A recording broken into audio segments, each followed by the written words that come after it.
Oke, jadi aku mulai ya. Kita untuk training selanjutnya kita ke pengolahan data.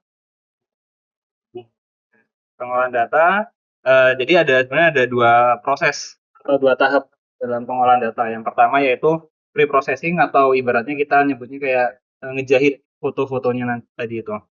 Kan dia konsepnya untuk mapping kan dia ngejepret beberapa kali sepanjang area yang udah kita tentukan itu.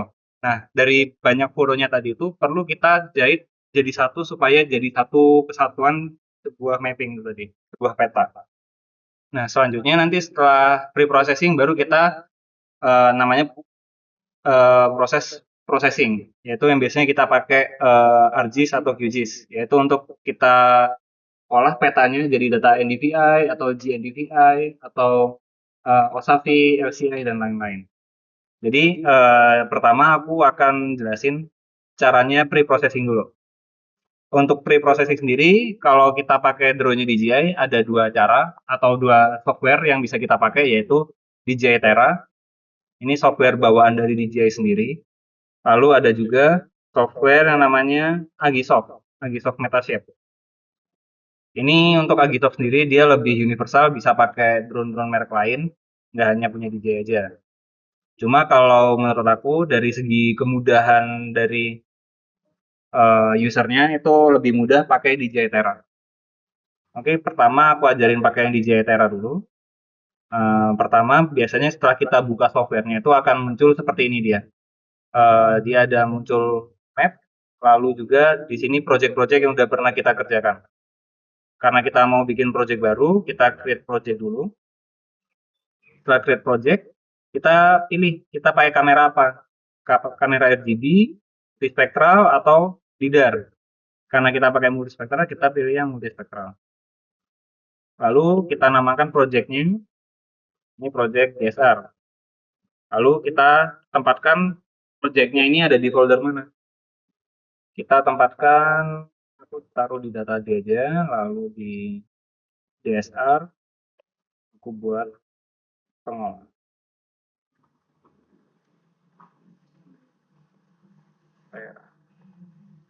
Ini bebas mau ditaruh di mana aja dan dinamai apa aja bebas. Setelah itu kita select folder, kita oke. Setelah kita bikin projectnya, kita import foto dari drone-nya. Nanti drone-nya bisa kita colokin kabel data aja, atau bisa kita copot micro SD-nya, kita kopikan pakai card reader. Kalau pakai kabel data, pastiin drone-nya dalam keadaan nyala. Karena kalau misalnya nggak nyala, dia nggak akan terdeteksi. Ini aku di kebun teh di Ciwidey. Ya, ini kita select folder. Jadi nanti satu folder akan otomatis terimport. Nah, ini aku pakai yang ini. Ini di dalamnya dia udah ada banyak foto. Sebelumnya aku jelasin juga ya, di dalamnya itu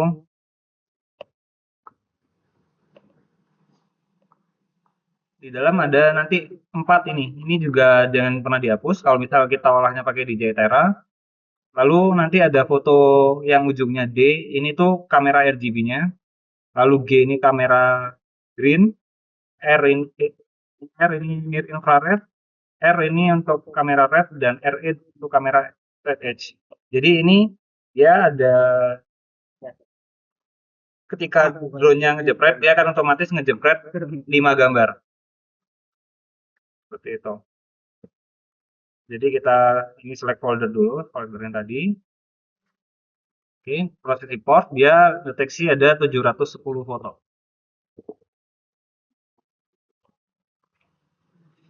Setelah itu eh, setelah itu kita pilih ininya. Di bawah ini ada settingan-settingannya. Sorry, aku mulai dari ini dulu aja. Di sini akan ada NDVI, LCI, GNDVI, OSAFI, dan NDRI kecentang semua. Ini karena ada 4 band yang tadi itu udah kedeteksi. Sedangkan pas aku lihat data yang udah ada di kamera tadi itu ada satu yang dia tuh cuma ada kamera G sama RE-nya aja. Kayaknya untuk kamera lainnya dia udah kehapus. Jadi nanti biasanya G sama RE itu kalau nggak salah dipakainya di LCI. Jadi VLCI ini yang akan centang, yang lain nanti akan silang. Jadi nggak bisa diolah untuk dapat data NDVI atau OSAVI dan yang lainnya ini. Lalu setelah itu kita ke bawah, ini kita pakai yang general aja. Lalu ini computation methodnya kita pakai yang standar standalone computation. Kalau cluster ini maksudnya gimana? Jadi cluster ini dia nanti bisa memanfaatkan banyak laptop atau komputer untuk mengolah data yang besar. Biasanya kalau datanya tuh ribuan hektar itu kan bakal memakan waktu lama ya kalau pakai satu komputer aja. Jadi dia bisa menggabungkan banyak komputer biar supaya processingnya bisa lebih cepat. Lalu root type-nya kita pilih yang normal karena dia pakai yang area root biasa, bukan yang dia melingkari. Kalau nanti dia itu melingkari suatu objek, kita pakainya circle. Lalu kalau misalnya rutenya kita yang linear root yang panjang kayak tutet atau sungai, jalan, itu kita pakai yang power line sini. Lalu untuk high feature density-nya kita pilih yang high. Bisa kita pakai yang low kalau misal kita mau prosesnya yang cepat, tapi dia nggak akan akurat untuk data konturnya. Jadi kalau bisa yang high aja. Untuk XML output ini nggak usah di setting, udah kita pakai yang default aja. Lalu kita pindah ke yang 2D map. 2D map ini kita nyalakan, kalau dia mati dia eh, nggak akan keluar peta dua dimensinya. Dia hanya untuk aero triangulation-nya aja, atau kayak pengukuran konturnya. Tapi nggak dapat hasil petanya. Kalau yang tadi itu pre-processing AT ini maksudnya aero triangulation itu yaitu untuk pengukuran dari kontur si areanya atau medannya nanti. Jadi kita nyalakan yang 2D map, computation method juga standalone, resolution kita pakai yang high, nggak apa-apa. Lalu untuk radiometric correction, ini tuh nanti sebenarnya kalau butuh data yang benar-benar akurat, itu nanti perlu ada yang namanya radiometric correction. Jadi kita memasukkan nilai blue, green, red, sama red edge-nya ini uh, sesuai dengan kalibrasi foto. Nanti ada alatnya untuk radiometrik ini, cuma alatnya juga agak susah didapetinnya. Jadi biasanya kita nggak kita pakai karena dia sendiri sudah punya sensor mataharinya di atas ini. Seperti itu. Lalu region interest ini nggak usah di setting, dan map tiling ini dia fungsinya akan membagi, misalnya file kita itu besar ya, yang kita petakan ribuan hektar. Kalau misalnya kita jadiin satu, misal 10.000 hektar itu untuk previewnya akan berat ya. Kadang ngeloadingnya itu lama banget. Nah kita bisa pakai map tilting atau map tiling. Jadi dia akan dibagi per section. Misalnya kita mau per 10 hektar atau per 100 hektar. Jadi ketika ngezoom itu dia akan lebih smooth dan loadingnya nggak lama. Gitu. Itu menyesuaikan sama area kita. Kalau misalnya area kecil bisa kita matikan aja. Lalu ini nggak usah. Lalu kita bisa langsung start reconstruction. Ini klik OK. Setelah itu udah kita tinggal nunggu aja sampai dia 100%. Gitu. Nah, oh iya, kalau di JTera sendiri dia juga punya requirement buat komputernya. Dia perlu ada GPU NVIDIA-nya. Kalau nggak gitu dia biasanya nggak akan mau untuk kepakai softwarenya. Biasanya untuk di sesi login, biasanya di awal tuh juga dia minta login akun DJI, itu dia nggak akan bisa masuk karena nggak ada GPU atau VGA-nya. Tambahan VGA eksternal berarti ya? Betul. Misal menggunakan Tera ini.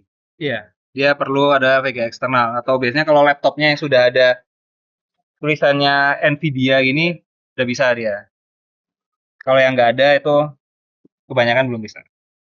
Lama ya. Oh ini udah selesai ternyata. Nah ini udah bisa dilihat yang tadi di JTera itu. Nah ini untuk RGB-nya kurang lebih hasilnya seperti ini.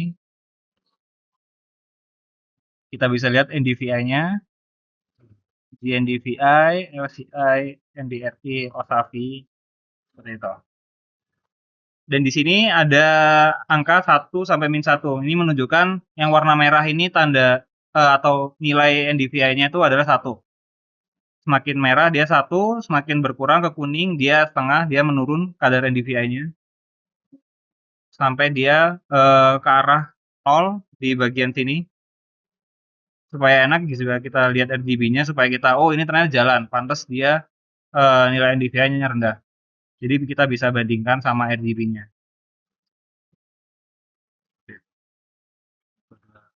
Ini ada gundu katana, dia turun NDVI-nya.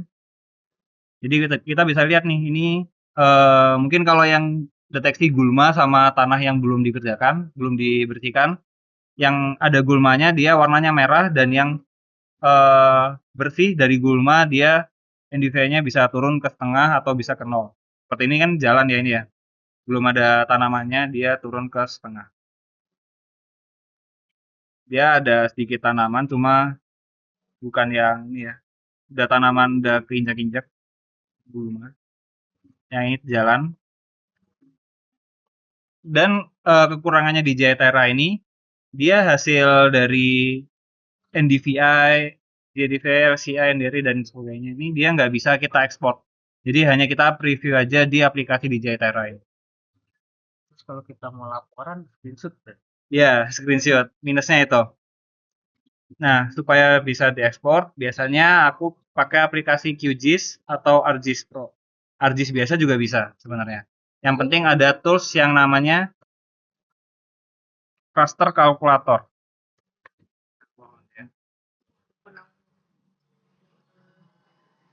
Nah, ini biasanya buat ngelihat tanah kalau sapi ini kalau nggak salah.